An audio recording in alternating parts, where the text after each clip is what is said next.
Here we have a horse-drawn Studebaker buggy that was used 1890s through about 1920. The physician's horse, by the time he made his rounds, usually knew the way home, so once the doctor was done with his rounds, he could take a nap on his way home very easily.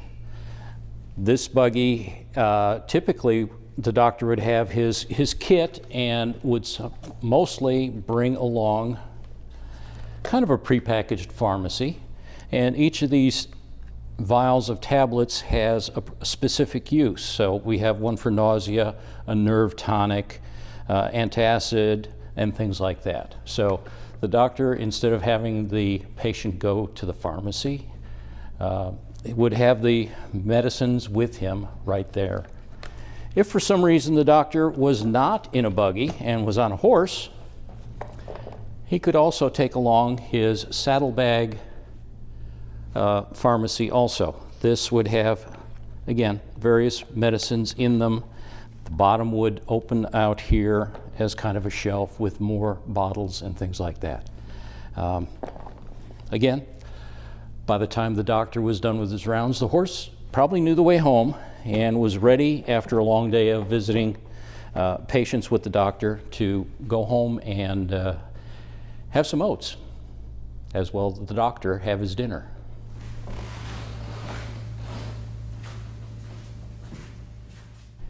Here we have the other part of the pharmacy, the scales that we saw the measuring weights for earlier. There are a large number of different scales here, from common drugstore scales where you may weigh out penny candy or something like that, to more sophisticated apothecary scales with some of the weights that we'd use for comparison. The weights were generally very small, and since you were weighing very light amounts of things, they had to be small. Further on down here, we also have more scales of different sorts. This one is a portable scale. As I mentioned earlier, the doctor may bring along certain medicines or things to compound medicines with, and these scales would be the ones he would use to measure stuff to give to the patient. This set of scales here is very compact and fits very nicely in a small case, which also has the weights included. So it's not just the doctor estimating. With these portable scales, the doctor can measure out the ingredients needed to compound whatever medicine is needed for the patient. Down on the bottom, we have a really huge one. I really don't know what that is for, but I would think that would be large animal veterinary medicines that you would end up giving large doses. But all of these were used in the pharmacy. Some are more accurate, more precise than others, but they were only part of the tools. Dr. Touma mentioned earlier the cork compressors and the other instruments that would be used by a pharmacy. Well, we have some more here. Here on my left are the suppository molds. Suppositories were generally made of some type of waxy substance that would melt in heat. So the suppository material would be mixed and then poured into these molds. They would be cooled, and then the mold opened to remove the suppositories. Then they would be available for the physician to give to the patient, or the pharmacist to give to the patient. Here we have a pill roller. Pills were made by hand back then. Again, mid-1800s to late 1800s. The medicines would be formed into some type of pliable dough. I mean, the easiest thing to think of right now is Play-Doh. You make a snake out of Play-Doh, lay it on the track here, and this part would ride along, and you'd pull it down, and as it's rolling, it will be cutting round tablets of the medicine, and they would end up in the tray down here. Here we actually have a pill maker where, again, you would make kind of a doughy type of substance with the medicine, and then push it through the hole so that you could have essentially a round tablet type of thing that would be cut from the bottom and then dried and given to the patient. A little more complicated one is right here. All the parts here go together to make kind of a capsule. They're called conceals, and the medicines would be put, first you'd put one part into the mold here, the medicine would go on the inside, and then you would put a cover on top. These appear to be made of some floury type of substance where if the edge was just moistened, another one would stick right to it. So you would end up with capsules of the particular medicines.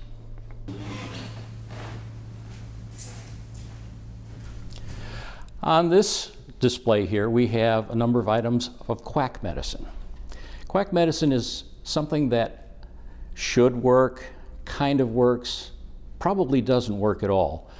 Just like in the pharmacy where we had tonics that someone made up and said they're good for lumbago or pneumonia or whatever, you'd have things that really didn't do anything. They probably tasted bad and smelled worse.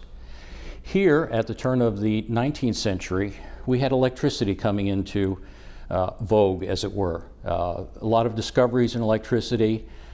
This was before anyone had power in their homes. So we would have things like this item here. You see the big magnet up at the top. There was a rotating arm there. This one is the same type of item. A different part would rotate. And this one here is the patent magneto-electric machine. What these things would do would be using a coil of wire that would rotate by means of a crank and produce electric currents. Well, electricity cures everything, right? Well, not really, but you could give yourself a very good shock, which supposedly made you feel better or cured something by means of plugging these handheld electrodes into the box using the wires and rotating the crank, or have someone rotate the crank for you. A lot of the machines in here, specifically the ones with the glass, would produce a nice violet glow in the glass, but really wouldn't do anything. And if you set the control at the right place, you could actually have sparks come through the glass and supposedly give you some type of benefit to whatever you had wrong with you. A lot of these violet ray things and electric shock things here came with a booklet of some sort that explained for whatever ailment you had what part to use. So you had different electrodes with the violet ray machines. You would plug these into the hand wand and use it as directed. The interesting thing is, of all of these machines in here that were quack medicine machines, none of them did any good. They may make you feel like they've done some good, but they really don't. And one little oddity is the violet ray generators, the things with the glass tubes, actually were close to actually being useful. Ultraviolet light is used in many dermatologic conditions even today to heal dermatologic skin problems.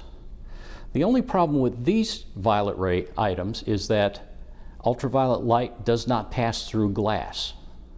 And all of these electrodes in here were glass. You need special containment for the ultraviolet lamp, which is quartz glass, which will pass ultraviolet rays. So they look pretty, they didn't do much at all. Again, like all the tonics that have been created over the years for the pharmacy, the quack medicine things really don't do anything. Here we have what is known as the Wooten Patent Secretary. This was a really high-end desk that a lot of physicians used in the late 1800s. This particular desk, the design was patented in 1868 by the Wooten Patent Desk Company and has a lot of interesting features. It's all closed up now, so everything on the inside is secure. Every bit of storage inside is locked up, and the physician or whoever owned the desk had a key. That key locked everything. If someone needed to leave a message for the doctor, they had a mailbox that they could put something into. Again, was secure. You couldn't get it back out. Once it was in, that was it. When the doctor would come into the office in the morning, the desk would be opened.